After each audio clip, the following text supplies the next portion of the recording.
Prezados e prezadas, obrigado por acessar o nosso canal. Sejam sempre bem-vindos.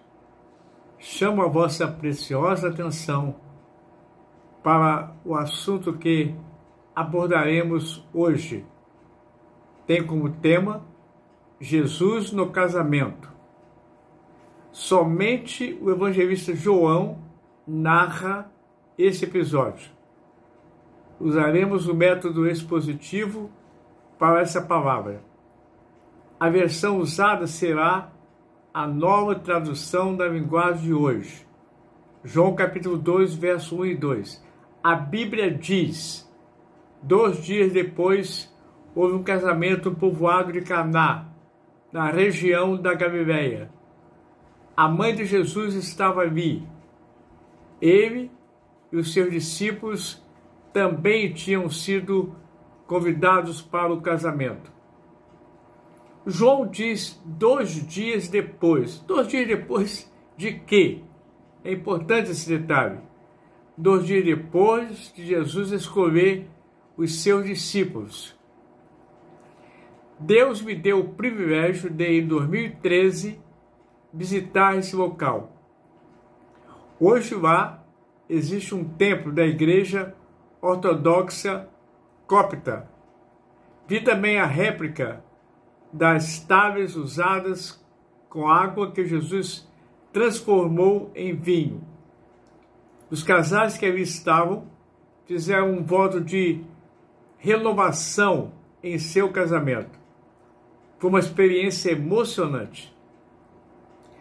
Jesus estava em uma missão para salvar o mundo. A maioria sabia que a incumbência dele na história da humanidade era salvar. Mesmo assim, ele ainda teve tempo para ir a uma festa de casamento e tomar parte nas atividades. Jesus era muito social, sabia? De todos os encontros sociais de que participei, nenhum se assemelha a uma festa de casamento.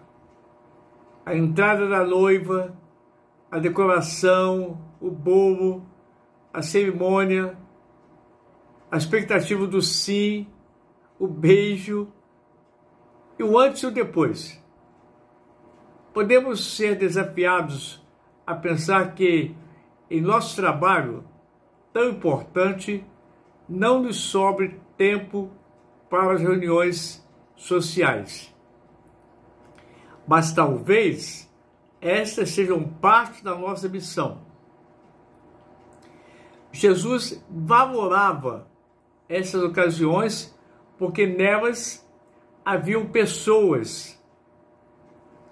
E ele veio para estar com o povo. Nossa missão pode muitas vezes ser cumprida em alegres momentos de celebração.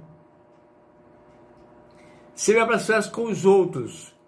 Você pode trazer equilíbrio à sua vida, permitindo que Jesus esteja presente nos momentos de lazer, bem como nos de trabalho que você exerce. Capítulo 2, verso 3. A Bíblia diz: quando acabou o vinho, a mãe de Jesus me disse: o vinho acabou. Na época de Jesus, os casamentos eram festas que duravam, em média, uma semana inteira. Os banquetes eram preparados com muita antecedência. E para muitos convidados, a semana poderia ser gasta celebrando a nova vida matrimonial do casal. Muitas vezes, a cidade toda era convidada. Todos podiam comparecer. Era considerado um insulto recusar o convite para um casamento. Para acomodar muitas pessoas, era necessário um cuidadoso planejamento para que não faltasse nada. Acabar o vinho era algo mais vexatório. Um fato como este representava uma grande falta em relação às regras da hospitalidade.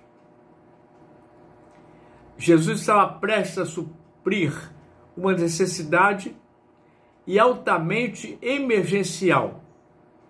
Capítulo 2, verso 4. A Bíblia diz: Jesus respondeu, no caso, respondeu a Maria, sua mãe: não é preciso que a senhora diga o que eu devo fazer. Ainda não chegou a minha hora. Maria poderia estar pedindo a Jesus que fizesse um milagre, ou que ajudasse a resolver o grande problema. A tradição diz que José, esposo de Maria, já havia falecido.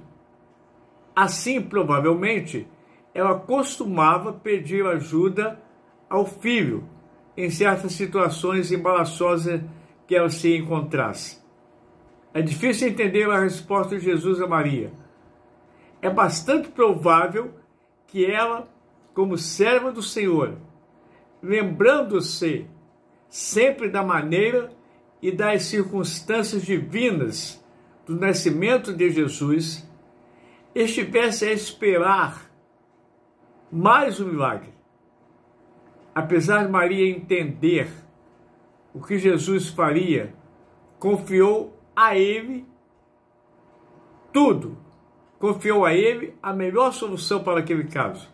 Aqueles que creem em Jesus e deparam-se com situações que não podem compreender, devem continuar a confiar que ele fará muito mais e agirá de uma maneira muito melhor do que as que esperamos. Capítulo 2, verso 5. A Bíblia diz: então ela disse aos empregados: façam o que ele mandar. Maria submeteu-se à maneira de agir de Jesus.